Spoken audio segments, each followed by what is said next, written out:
Hello guys, welcome back to my channel Learning Solidworks series.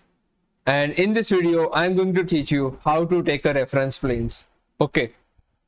So in the advanced 3D modeling, there is an option called plane, which is very important topic when it's comes to the complex modeling, right?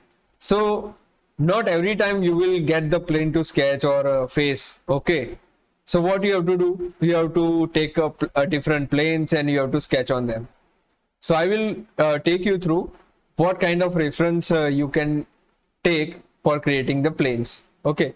So firstly, you have to go to the reference geometry and make sure you are in the not in the sketch, right? So if you are in the sketch, you will not able to create the planes. So go to the reference geometry, go to the plane. Okay.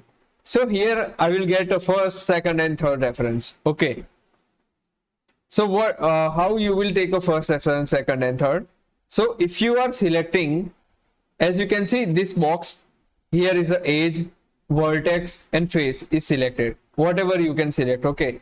If you are selecting the face, you just need a one reference to create the plane, because the reference, the face reference is containing three parts, three vertices. Okay. Whenever you are selecting any edge, let's say I'm selecting I have to create the linear edge, by the way, but let's say I'm selecting any edge and I want to make a perpendicular to this. So you have to select edge, and second reference will be your vertices. Okay, vertex. So here two reference only required, because edge contain two vertex.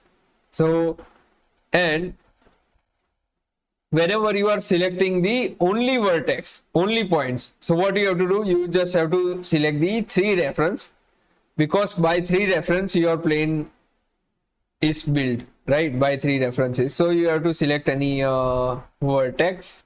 Okay. So I'm choosing every time three point planes, because it is very accurate and easy to build, right? From three references.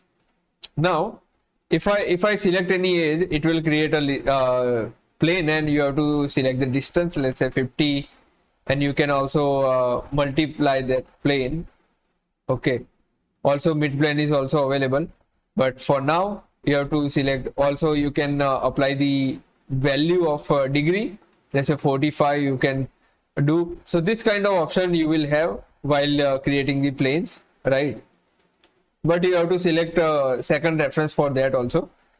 So this is how you can just use these parameters to control your plane, right? If you select the coincident, it will be coincident. Perpendicular, it will be perpendicular, right? So you have to select the second reference for the perpendicularity. Let's say I'm creating this plane, but it is current combination of references not valid. Okay, so you have to select the different plane. This is also not available.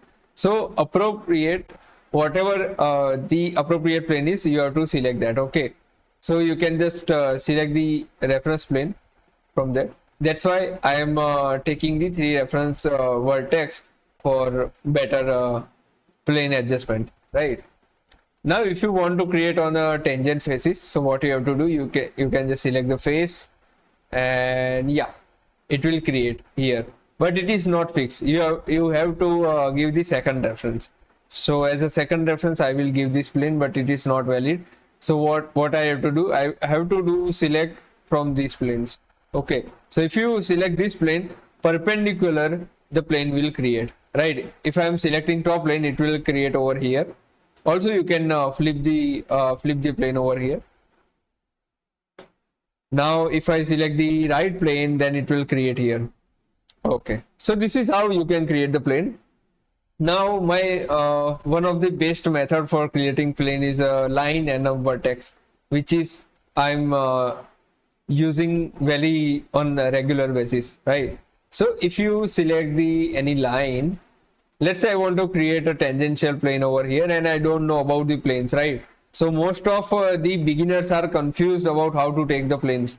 So for them, this trick is very useful, right? I have drawn one line only, and I will exit. Okay, now I will create the plane, and if I want to create over here, it will create a tangentially, right? Now let's say if you want to create a plane in angle, okay, if you are seeing the bearing from this side, okay, this side, right, I'm doing normal too. I want to create a tangent like angle plane over here, so it will be difficult for beginner to draw this kind of planes. So for them, I'm just bringing this technique. You can just draw the line and apply the angle, whatever angle you want to give. Let's say 20 degree it is giving, and okay. Now just select the plane and select the references. Okay, done. One line and one point. That's enough. Okay. So this kind of techniques are very useful when it comes to the creating the planes instead of selecting the faces and creating the planes, right? So this is how you can create the plane. There are axes, center of mass, and all. You can just I will cover that in cover that later, right? So this is how you can create the planes. So for me, this 3-point plane and one line and one vertex, that's enough for creating plane for a beginners, right? It will help a lot. Okay. And by the time, if you are practicing very well with complex parts, so you will be able to create the plane by faces, right? On a very complex structure. So it will be very useful in a surfacing and very complex modeling. Okay. So keep practicing and keep liking our videos and keep sharing, keep learning. Thank you so much.